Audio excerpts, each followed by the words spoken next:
Good morning, everyone. This is Dr. Rhonda Farrow, the success strategist, bringing you week 33 of Spotlight on Success.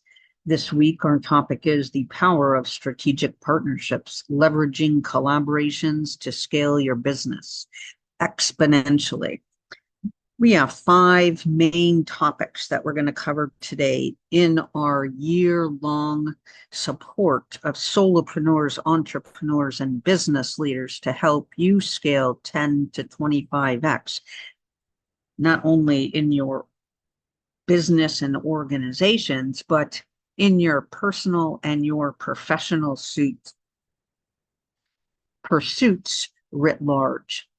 So today, we're going to cover 5 key points. And I think when you look at these, you're going to see that not only can you apply them to your business model, to your business overall, to a startup that perhaps is still in concept mode, to a small, medium, or large-sized organization that you are in the midst of growing and scaling. Or if you just have a plan to grow your organization strategically, this set of 5 key points may well serve you as you are fleshing out your framework and you're putting concept into action. So the first and the foremost thing in all areas of life, your life as a solopreneur, entrepreneur, business leader, thinking about making the change to scaling a business overall, is to, of course, find the right partners. Why? Because this means that you are able to bring your key competencies to the table and then be able to leverage the others so that you can exponentially scale, right? We want to make sure that any gaps, strategic gaps, operational gaps, financial gaps, etc., right, are covered down on across the whole. These can be joint ventures. These can be mergers and acquisition. This can be some other form of service exchange. This can be revenue sourcing, right, for certain functions. But what we're really wanting to look at is that functionally / operationally, strategically, and financially, you are really filling in the gaps so that all of you can go further faster. And it has to be in alignment from a cultural, a core values, a strategic goals, and operational outcomes. So here's one of the areas that it's really so very important to do due diligence. And we also have to move to the place where we can delegate, right? So oftentimes solopreneurs, entrepreneurs, or business leaders, as they're going through their own maturation and scaling, have a hard time delegating. There's a trust, there's transparency, there's different operational style, there's generational differences, there's geographical differences, etc. And so one of the great books that may serve you is Who Not How by Dan Sullivan and his partner. I invite you to read that. It provides a fantastic framework. There's another book also.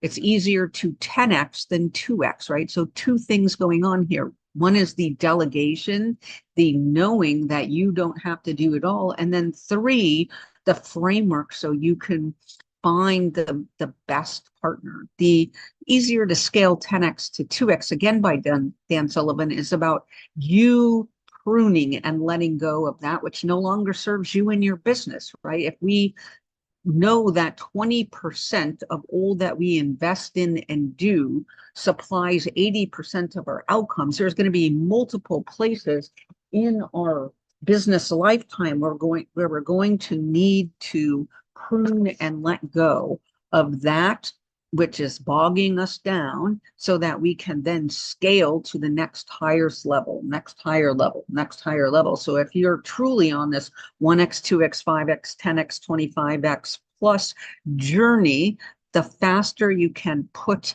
that focus on the 20%, the Pareto rule, into motion and action every day, and prune, prune, prune, prune, going back to the one thing, etc.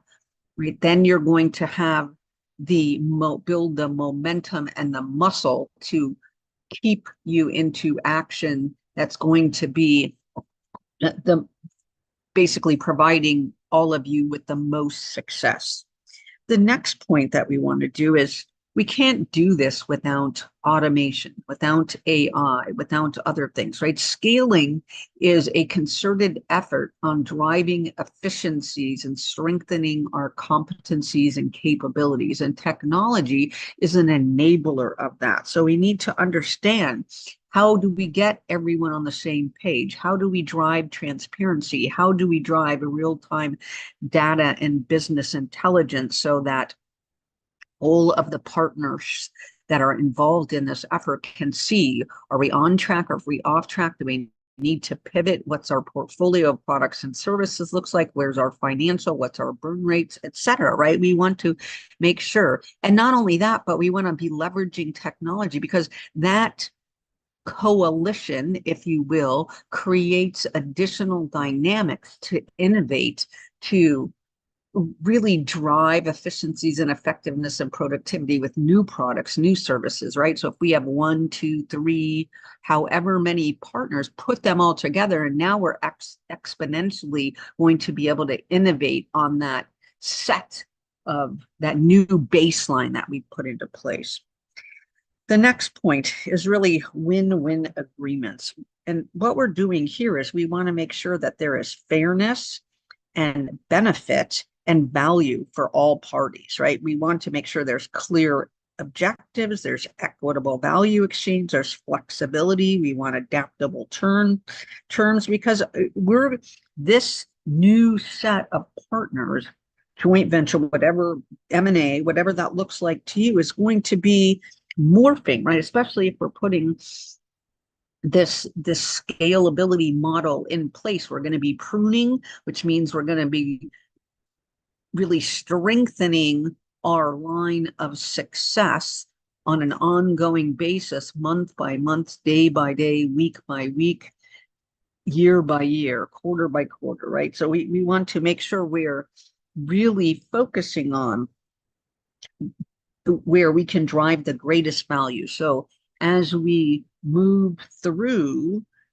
that scaling construct, if you will, because all of the partners are going to have to buy into that, then we're going to have to make a rule set, right, that says, okay, on point, off point, at point, what do we do under these circumstances, and how do we prune in order to scale to the next level, right? Each time we grow, we're going to plateau. At the plateau point, we're going to have a decision point. We're going to need to use our information from number 2 and the rule set that we created in number 1 in order to be able to scale again to the next level. So we want to put those in place ahead of time so that there's no issues with the partnership, so that we can scale faster, further. Then we want to be looking at lessons learned, right? And what does this really allow us to do? It's to minimize the time to success and scalability. Lessons learned allows us to learn from all of the people that came before: solopreneurs, entrepreneurs, small, mid, large, international, different industry segments, right? We want to take that parallel learning, and then we want to be able to apply it, because we want to be focused on significant growth and avoidance of potential pitfalls. We want to look at what are the core elements of successful collaborations. We want to understand what about partnerships didn't work out for some alliances. How did they fail? What can you do to avoid similar mistakes? Is there any particular industry specific examples that have worked well for businesses like yours as you look to partner, do M&A, joint ventures, etc., right? So we want to be cognizant of the valuable insights that occur and analyze those real world examples that led to significant growth. Because again, that's when you can emulate and you have the failure points and you can be very analytical about understanding where you all fall along that spectrum, then you can take the right action. And then last but not least would be managing and nurturing strong partner relationships, right? So it's not a one and done. A partnership, this entity that you're creating, is morphing day by day, given people, process, and technology applications, investments, operationalization, actualizing on your strategic framework, the heightened revenue growth, et cetera, right? So every day is a learning opportunity. What's working, what's working, what's working, what's working, what's not. And then be able to bring those lessons learned and that real-time information back into your partnerships to bolster your relationships, right? It's about trust. It's about transparency. It's about that business intelligence. And it's about ensuring that we're bolstering that win-win focus, that value add, that whatever the success outcomes that particular partner said they wanted. That might be market growth, that may be an exponential following, that may be heightened revenue at a higher scale, that may be expanded product lines, that may be integration, right? There's so many different success outcomes for each of the partners that we have to be cognizant of creating that structure and that context up front so that we could say, yes, partner 1 through 10, partner 2, 5 through 15, partner 3, 15 through 25, right? And you look at the overlaps, and you could see where is the 1, 2, or 3 things that you can do to move the needle and scale operationally, revenue-wise, et cetera, geographically, whatever that looks like to you all as a partnership suite. That's where you're going to be strategically inserting. That's where you're going to be planning, right? So 20% of your actions going to get 80% of the results. What's the 1, 2, or 3 things you could do together on your strategic chessboard that's going to move the needle further, faster for everyone? So again, regular check-ins, expectation management, continuous innovation and improvement. And again, trust, transparency, intelligence, real time, so that all the partners have the information that they need. Again, this is Dr. Rhonda Farrell bringing you week 33 of Spotlight on Success.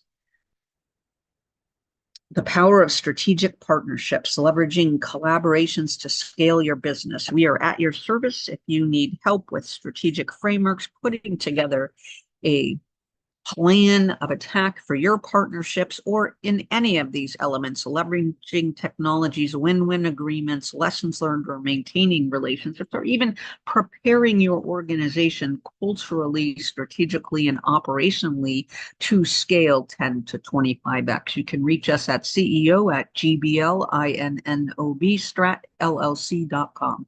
Till next week, we wish you a fantastically successful week.